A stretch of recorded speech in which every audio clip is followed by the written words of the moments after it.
அனைவருக்கும் வணக்கம். தெய்வீக பலன்கள் சேனல் சார்பாக தங்களை அன்புடன் வரவேற்கிறோம். இன்று நம் காணொளியில் காண விரும்புவது பங்குனி மாதத்தில் செல்வங்களை அள்ளி தரும் பரம்பொருள் ஸ்ரீ சென்றாய பெருமாள் சிறப்புகளை பற்றி இந்த காணொளியில் பார்க்கலாம். வாருங்கள் காணொளிக்கு செல்லலாம். மறக்காமல் ஒரு சப்ஸ்கிரைப் செய்யவும். காக்கும் கடவுளான மகாவிஷ்ணு சென்றாய பெருமாள் என்கின்ற திருநாமத்தில் மலை மீது வீற்றிருந்து அருள்பாலிக்கும் தலம்தான் கோவில்பட்டி. சுமார் 400 ஆண்டுகள் பழமை வாய்ந்த இந்த திருத்தலம் ஒரு சிறப்பு வரலாறு உண்டு. முற்காலத்தில் இந்த பகுதி அடர்ந்து வனமாக திகழ்ந்துள்ளது. சென்னம் நாயக்கர் என்பவர் இங்கு தினமும் ஆடு மாடுகள் மேய்க்கி வரும் வழக்கம். ஒரு நாள் அவரது பசுக்களில் ஒன்று காணாமல் போனது. வனம் முழுவதும் தேடி அலைந்த ஜென்னம்ம நாயக்கர் இறுதியாக அருகில் இருந்த மலையின் மீது ஏறி உச்சி அடைந்துள்ளார்.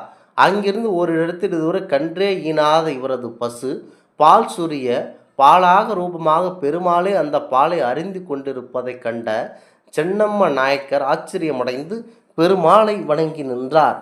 அப்போது, இனி இந்த மலையில்தான் நான் வாசம் செய்ய போகிறேன். என்னை வழிபடும் உன்னை மட்டுமின்றி உன் சன்னதியினரையும் என்னை நாடி வரும் மக்களையும் நான் வாழ வைப்பேன் என்று அசரீரி வாக்காக கூறி ஆள்புரிந்தார் சென்றாய பெருமாள். இதனை கேட்ட சென்னப்ப நாயகர், எனக்கு வாரிசு எவரும் இல்லையே, என்ன செய்வது என்று பகவானிடம் முறையிட்டு அழுதார். வருந்தாதே, விரைவில் உனக்கு வாரிசு உண்டாகும். இனி உனது வாக்குகள் யாவும் பழிக்கும் என்றார் பெருமாள். நாட்களுக்கு நகர்ந்தன. பெருமாள் அருளியபடியே சென்னம்ம நாயக்கர் தம்பதிக்கு குழந்தை பிறந்தது. பிற்காலத்தில் சென்னம்ம நாயக்கரின் மூத்த மகன் கோவிந்தப்ப நாயக்கரே இந்த இடத்தில் பெருமாள் விக்கிரகத்தை பிரதிஷ்டை செய்து திருக்கோயிலும் எழுப்பினாராம். சென்னம்ம நாயக்கருக்கு காட்சி தந்தவர் என்பதனால் சென்றாய பெருமாள் என்ற திருநாமம் அமைந்ததாம். இங்கு பெருமாள் பாலகன் என்பதனால் இறைவனுடைய தாயார் விற்றிருக்கவில்லை. இருந்த போதிலும் மக்களாக விருப்பப்பட்டு திருவுருவ கவசத்தின் மார்பு பகுதியில் லட்சுமி முகமும் பதித்து வணங்குகின்றனர். செல்வ பழம் அருள்வதில் பெரும் வரப்பிரசாதியாகிய திகழ்கிறார் சென்றாய பெருமாள். இங்கு பெருமாள் சிறுவனானாலும் முறுக்கு மீசை தாடியுடன் காட்சியளிப்பதும் இரு கைகளை கூப்பி நிற்பதும் சிறப்பாகும். ஒவ்வொரு சனிக்கிழமையும் பஜனை பாடல்கள், கிருஷ்ண லீலைகள் போன்றவற்றை பாடிக்கொண்டிருக்கிறார்கள். 2 வருடங்களுக்கு ஒரு முறை பங்குனி திருவிழா மிகவும் சிறப்பாக நடைபெறுகிறது. அப்போது மூலவரே உற்சவராக வீதி உலா வருகிறார். கிட்டத்தட்ட 500 படிகள் கொண்ட மலை உச்சியில் வீற்றிருக்கும் சென்றாய பெருமாளுக்கு ஒவ்வொரு வருடமும் பங்குனி மாதத்தில் படிப்பூஜையும் விமர்சையாக கொண்டாடப்படும். மேலும் சென்றாய பெருமாள் குழந்தை திருவுருவம் ஏற்றிருப்பதனால் கிருஷ்ண ஜெயந்தி மிகவும் விசேஷமாக கொண்டாடப்படுகிறது. வைகுண்ட ஏகாதசி நாட்களில் பக்தர்கள் கூட்டம் அலைமோதும். ஓணம் பண்டிகையன்று ஸ்ரீவில்லிபுத்தூரில் ஆண்டாள் அணிந்த மாலை சென்றாய பெருமாளுக்கு அணிவிக்கப்படுகிறது. சென்னம்ம நாயக்கருக்கு பங்குனி மாதத்தில் 4ஆம் வெள்ளிக்கிழமை என்றுதான் பெருமாள் திருக்காட்சி தந்தருளினாராம். இதனையொட்டி 2 வருடங்களுக்கு ஒரு முறை 3 நாட்கள் இங்கு நடைபெறும் விழா பிரசித்தி பெற்றது. இந்த வருடம் ஏப்ரல் 10, 11, 12 ஆகிய தேதியில் இந்த விழா கொண்டாடப்பட உள்ளது.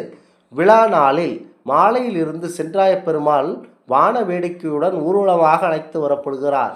2வது நாள் தேராட்டம், கும்மியாட்டம் மற்றும் தாரை தப்பட்டை, கொம்பு உள்ளிட்ட அனைத்து வாத்தியங்களும் முழங்க பெருமாள் வீதி உலா அழைத்து செல்லப்படுகிறார். 3ஆம் நாள் ராஜகம்பள சேவை நடைபெறும். இவ்வாறான நிகழ்வுகளில் திருமண வரனுக்காக காத்திருப்போர், குழந்தை பாக்கியம் வேண்டுவோர் அனைவரும் வேண்டுவர். ஏற்கனவே வேண்டிக்கொண்டு நலன் பெற்றவர்கள் அக்னி சட்டி எடுத்தல், காவடி எடுத்தல் உள்ளிட்ட நேர்த்திக் கடன்களை செலுத்தி மகிழ்வர். காலை 8 மணி முதல் இரவு 7 மணி வரையும், சனிக்கிழமைகளில் காலை 5 மணி முதல் இரவு 8 மணி வரை திறந்திருக்கும் சென்றாய பெருமாள் கோவில் திண்டுக்கல் மாவட்டம் வத்தலகுண்டு பேருந்து நிலையத்தில் இருந்து 3 கிலோமீட்டர் தொலைவில் கோட்டைப்பட்டி கிராமத்தில் அமைந்து மலை மீது அமர்ந்துள்ளது. இங்கே இந்த சென்றாய பெருமாளிடம் எதனை வேண்டிக் கொண்டாலும் அது உடனடியாக நடைபெறும் என்பது ஐதீகமாகும். குறிப்பாக பாலக வடிவில் இருந்த இந்த பெருமாளின் விக்கிரகம் ஒரு காலத்தில் போடி நாயக்கனூர் அரண்மனையில் பூஜிக்கப்பட்டு வந்ததாம். பின்னர் அந்த விக்கிரகம் வீரவண்டி என்னும் கிராமத்தில் இருந்த ஒரு ஏழை பெண்ணின் கைகளில் கிடைக்கப்பட்டது. அந்த விக்கிரகத்தின் அருமை தெரியாத அந்த பெண் அதை ஆமணக்கு விதைகள் சேகரித்து வைக்கும் பானையில் போட்டு வைத்தாள். அத்துடன் மறைந்ததே போனாள்.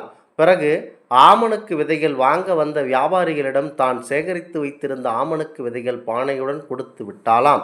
வியாபாரிகள் அந்த பானையுடன் கோயில் உள்ள காட்டு மலைப்பகுதியில் பானையில் சிலையாக இருந்த விக்கிரகத்தை பாலனாக வெளிப்பட்டு வியாபாரிகளை அதிர்ச்சிக்கும் ஆச்சரியத்திற்கும் ஆளாக்கியது.